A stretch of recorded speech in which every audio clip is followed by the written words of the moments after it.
آئیے شب معراج کا خلاصہ دیکھتے ہیں۔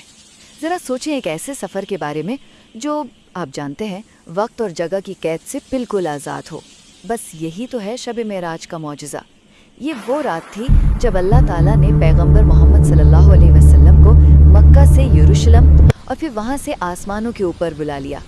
تو سب سے پہلی بات، یہ سفر اصل میں 2 حصوں پر مشتمل تھا۔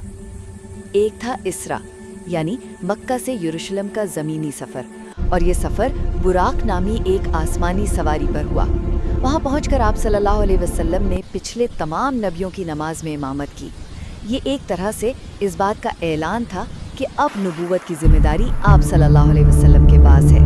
پھر دوسرا حصہ تھا معراج، یعنی آسمانوں کا سفر جو سدرۃ المنتہا پر جا کر رکا۔ یہ وہ جگہ ہے جہاں کائنات کی حدیں ختم ہو جاتی ہیں، یہاں تک کہ حضرت جبریل بھی اس سے آگے نہیں جا سکتے تھے۔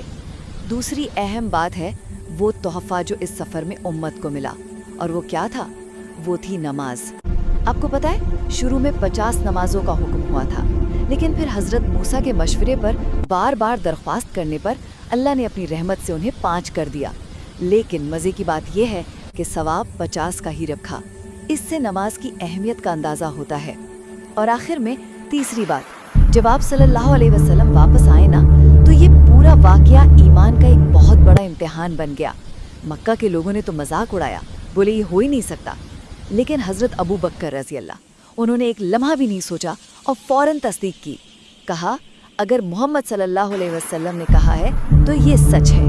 بس اسی پکی یقین کی وجہ سے انہیں الصدیق کا لقب ملا، یعنی سب سے سچا۔ تو خلاصہ یہ ہے کہ شب معراج صرف ایک آسمانی سفر نہیں تھا، بلکہ یہ اللہ کی قدرت، نماز کی اہمیت اور سچے ایمان کا ایک زبردست پیغام ہے۔